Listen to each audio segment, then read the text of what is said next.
In ancient Egypt, belief shaped everything. People didn't just worship gods, they lived alongside them. The sun rising each morning wasn't just nature doing its thing. It is said that it was a god riding across the sky. Every illness, every dream, every strange event had a deeper meaning. Life was a constant balancing act between this world and the next. And yet, many of these beliefs feel completely unhinged to us now. Gods with animal heads ruled over the land. Cats were more than pets. They were sacred beings. Statues could listen. Beetles could carry prayers, and death wasn't the end. It was just the start of a much stranger journey. What seems bizarre to us today was once the structure holding an entire civilization together. Let's take a closer look at some of the most fascinating, unsettling, and downright insane beliefs that once ruled the minds of one of history's greatest empires. Number 1, the heart decided your fate after death. So at number 1, we have a really bizarre belief. They say in ancient Egypt, the heart was everything. Just a symbol of love or emotion. It was your truth, your memory, your conscience. Egyptians believed that after death, your heart would be weighed against a feather. Not just any feather, but one that represented truth and justice. If your heart was heavy with guilt or lies, it meant you'd lived a life of wrongdoing. In that moment, a terrifying creature named Amit would appear and swallow your soul whole. There was no afterlife, no second chance. It simply stopped existing. That fear made people desperate to protect themselves even in death. They buried heart-shaped charms beside the body, hoping they would keep the heart quiet during judgment. At the same time, they threw away the brain like it didn't matter. To them, everything that made you who you were lived in your chest, not your head. Number 2, the dead took their world with them. Because the afterlife was believed to be a mirror of this world, the dead had to be fully prepared. Egyptians packed tombs with everything a person might need: food, clothes, jewelry, weapons, and even pets.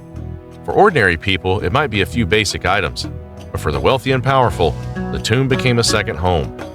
Pharaohs were buried with full wardrobes, golden beds, chariots, and even servants who were sometimes sacrificed to continue serving them beyond the grave.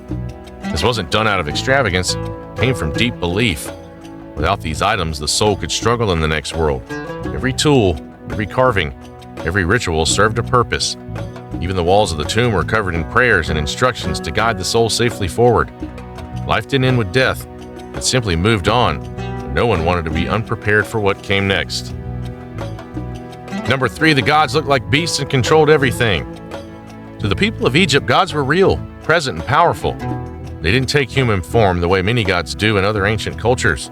They had the heads of falcons, jackals, crocodiles, and cats, and each one ruled a different part of life. There was a god for the sun, a god for the Nile, a god for writing, and dozens more for every part of the natural world. People didn't just worship these gods, they feared them, depended on them, and tried to stay in their favor every day. They offered food, lit incense, said prayers, and followed strict rules. If a flood came too early, if disease spread, or if a child didn't survive birth, they believed a god was angry. These gods weren't distant figures, they were active forces shaping every moment of life.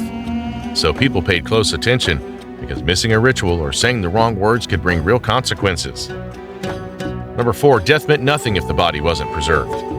With all this belief in the afterlife, keeping the body intact was a priority. Egyptians practiced mummification not out of tradition, but out of survival. They believed that the soul needed the body as a home even after death. If the body decayed, the soul would get lost and never reach the afterlife. That's why the dead were dried, wrapped, and buried with care. Every step was done with precision, from removing the organs to sealing the coffins. This wasn't just about the rich. Even those with fewer means tried their best to preserve the body, using whatever methods they could afford.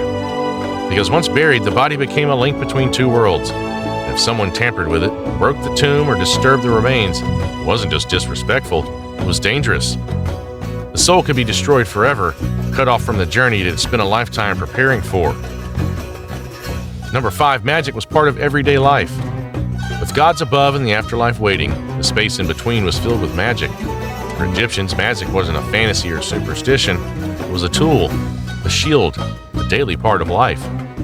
People carried charms for safety, whispered spells for healing, and drew protective symbols over doors and beds. Every illness, misfortune, or strange dream had a magical explanation. Nothing was random. If something went wrong, it meant a spell was needed, a ritual had been skipped, or a spirit had been angered. Even the most powerful relied on it. Pharaohs performed rituals before going to war, and priests read from sacred texts to protect temples and cities. The most famous book, known today as the Book of the Dead, was filled with spells meant to guide the soul through the underworld. From birth to burial, magic touched every part of life. It offered comfort in a world that was unpredictable and gave people the feeling that they still had some control. But for a civilization so deeply connected to spirits and rituals, even the dead could be dangerous, especially when they didn't stay where they were supposed to. Number 6, the dead could rise and wreak havoc. The Egyptians didn't fear ghosts the way we imagine them in movies. Their fear was more grounded and more terrifying. If a person died feeling wronged, or if they weren't buried properly, they could come back, not as a floating figure, but as a restless soul capable of causing real harm. They believed these spirits could cause illness, kill livestock, or haunt entire households if they felt they'd been disrespected or forgotten. Letters had even been found in tombs written by the living to the dead, begging them to stop interfering. People would write to a deceased husband, wife, or family member, asking why they were bringing misfortune and promising to fix whatever was wrong. In their minds, the dead didn't leave completely. They watched, they remembered, and if needed, they took revenge. This deep connection between the living and the dead didn't just bring fear, it brought responsibility. And that's why honoring the dead wasn't optional, it was essential. Because if you forgot them, they might not forget you. Number 7, pharaohs were gods on earth. While the people believed in many gods, they also believed one of those gods walked among them. The pharaoh wasn't just a king, he was divine. Part human, part God, chosen by the heavens to rule and protect. His word wasn't law because he was powerful, it was law because he was believed to be a direct link between earth and the gods. The belief gave the pharaoh immense authority. He wasn't just managing a kingdom, he was holding the universe together. Every ritual he performed, every monument he built, every war he led, was all seen as part of a cosmic order. If something went wrong in Egypt, whether it was a drought or a plague, people believed it was a reflection of the pharaoh's spiritual health or moral failure. That's why the construction of temples and pyramids wasn't seen as wasteful. It was sacred work. These structures didn't just honor the gods, they kept the balance of the world intact. And even after death, the pharaoh's tomb was treated as a holy space, built with the belief that he could rise again in the afterlife as a full deity. Number 8, the Nile was more than just a river. To us, the Nile might just look like a river running through Egypt, but to the people who lived along its banks, it was the heartbeat of their world. They believed it was a gift from the gods, and that its flooding was not a natural cycle, but a divine message. When the waters rose just right, it meant the gods were pleased. When they didn't, people searched for what had gone wrong in their rituals or behavior. The Nile wasn't just physical, it was spiritual. It had its own god, Hapi, who was celebrated in hymns and offerings. People thanked him for the crops, for life, for survival. Without the Nile, Egypt wouldn't exist, and they knew it. Every harvest, every meal, every trade was tied to the rhythm of its flow. So they treated it with reverence and feared what might happen if they ever took it for granted. The relationship with the natural world wasn't limited to the Nile. Every part of nature had meaning. Animals weren't just animals, they carried the presence of gods, omens, and unseen forces. Animals were sacred and sometimes mummified. Some civilizations worshipped animals in abstract ways, but the Egyptians gave them a far more central role. Cats, for example, weren't just pets, they were protectors, symbols of grace, and believed to carry divine energy. Killing a cat even by accident was a crime punishable by death. People mourned their cats, held ceremonies, and even mummified them to rest beside their owners. Crocodiles were feared but also worshipped. The god Sobek, who had the head of a crocodile, was believed to control the strength and power of Egypt's rulers. Temples were built in his name, and some even kept sacred crocodiles alive, feeding them lavish meals and adorning them with jewelry. Baboons, falcons, bulls, and even beetles played their roles too. Scarabs, small beetle-shaped amulets, were symbols of protection and rebirth. They were placed on the chests of mummies, carved into jewelry, and carried around for good luck. To them, the animal world wasn't separate from the spiritual world. It was one and the same, and this belief shaped how they lived, what they feared, and how they treated even the smallest of creatures.